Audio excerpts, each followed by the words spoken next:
Hello friends, good morning. सृजन online classes में आपका स्वागत है। फ्रेंड्स, भारत सरकार ने नई शिक्षा नीति 2020 बनाई है। इस न्यू एजुकेशन पॉलिसी में नए नए प्रावधान क्या किए गए हैं, इसके विषय में हम लोग आज जानकारी प्राप्त करते हैं। चलते हैं न्यू एजुकेशन पॉलिसी 2020। फ्रेंड्स, 34 साल बाद पुरानी शिक्षा नीति की जगह लेगी न्यू एजुकेशन पॉलिसी, जो 34 साल पुरानी एजुकेशन पॉलिसी की जगह लेगी। न्यू एजुकेशन पॉलिसी 2020 का प्रमुख उद्देश्य देश भर में विद्यालयों और उच्च शिक्षा व्यवस्था में ट्रांसफॉर्मेशन रिफॉर्म लाना चाहता है, और इसके लिए इसने निम्नलिखित विद्वानों की समितियां बनाई और सिफारिशें की हैं, जो इस प्रकार हैं। पूर्व इसरो प्रमुख के कस्तूरी रंगन की अध्यक्षता वाली समिति ने नई शिक्षा नीति 2020 के तहत शैक्षणिक सुधार का सुझाव दिया है।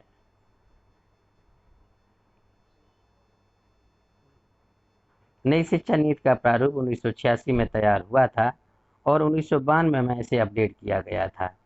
मई 2016 पूर्व कैबिनेट सचिव स्वर्गीय TSR सुब्रमण्यम की अध्यक्षता वाली नई शिक्षा नीति के विकास क्रम से जुड़ी समिति ने अपनी रिपोर्ट सौंपी। इसके आधार पर केंद्रीय मानव संसाधन विकास मंत्रालय, जो अब शिक्षा मंत्रालय के नाम से जाना गया है, ने नई शिक्षा नीति 2016 के प्रारूप से जुड़े कुछ इनपुट्स तैयार किए। जून 2017 में कस्तूरी रंगन की अध्यक्षता वाली एक नई शिक्षा नीति प्रारूप समिति का गठन हुआ। इस समिति ने अपनी रिपोर्ट केंद्रीय मानव संसाधन मंत्री रमेश पोखरियाल निशंक को 31 मई 2019 को सौंप दी। नई शिक्षा नीति 2020 के महत्वपूर्ण बिंदु। 2030 पहला बिंदु है आपका 2030 के सतत विकास एजेंडा से जुड़ी है यह नीति। नीति के मुख्य स्तंभ पहुंच क्षमता, गुणवत्ता, वहनीयता और जवाबदेहिता इसकी प्रमुख विशेषता होगी। नेक्स्ट पॉइंट है प्राथमिक से लेकर माध्यमिक स्तर तक की स्कूली शिक्षा के सभी स्तरों पर सार्वभौमिक पहुंच सुनिश्चित करना है। स्कूल छोड़ चुके बच्चों को वापस लाने के मकसद से अब संरचनात्मक सहयोग और नवाचार युक्त शैक्षणिक केंद्रों की व्यवस्था पर जोर। नेक्स्ट,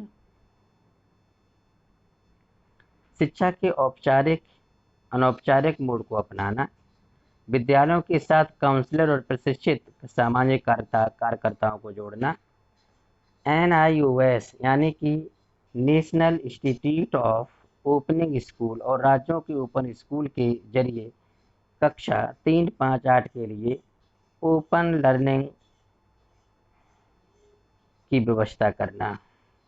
नेक्स्ट पॉइंट है स्कूल व्यवस्था के 10+2 संरचना के आधार पर क्रमशः 3 से 8 कक्षाएं, 8 से 11 कक्षाएं, 11 से 14 कक्षाएं और क्रमशः 3 से 8 वर्ष, 8 से 11 वर्ष, 11 से 14 वर्ष और 14 से 18 वर्ष आय वर्ग वाले बच्चों के लिए 5+3+3+4 व्यवस्था को अपनाना।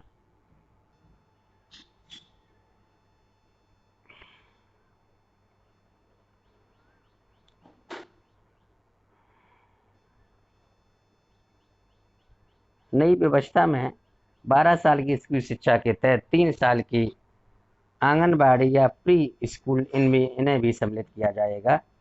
विद्यालय छोड़ चुकी लगभग 2 करोड़ बच्चों को मुख्य धारा में लाने का लक्ष्य रखा गया है।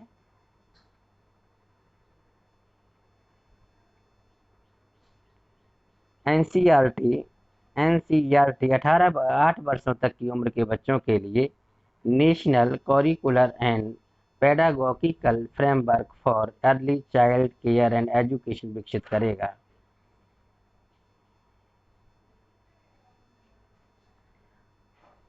फाउंडेशन लिटरेसी एंड नंबरेसी को महत्व देने के लिए national mission on foundational literacy and numeracy स्थापित किया जाएगा।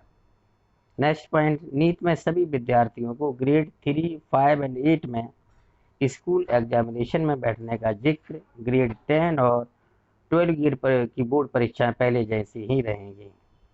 यानी कि 3, 5 और 8 में स्कूल एग्जामिनेशन बैठने का जिक्र है, और इसमें 10 के लिए ग्रेड दिया जाएगा, और 3, 5, 8 में ग्रेड मिलेगा, जबकि 10 और 12 की बोर्ड परीक्षाएं जिसकी 10 रहेंगी।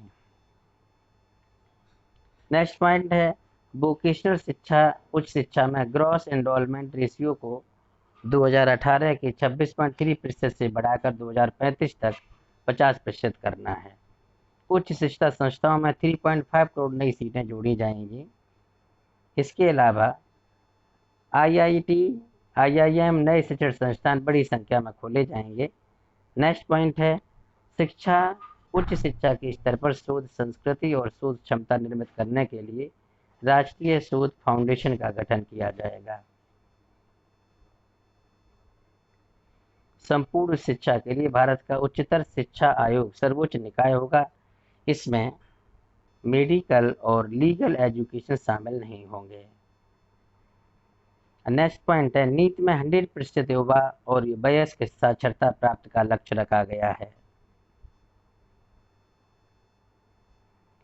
शिक्षा क्षेत्र में सार्वजनिक निवेश को जल्द से जल्द जीडीपी के 6% तक बढ़ाने के लिए केंद्र और राज्य मिलकर काम करेंगे। तो दोस्तों, ये हमारा वीडियो न्यू एजुकेशन पॉलिसी 2020 पर था। यदि आपको हमारा ये वीडियो पसंद आया हो तो हमारे वीडियो को लाइक और सब्सक्राइब जरूर करें। Thank you.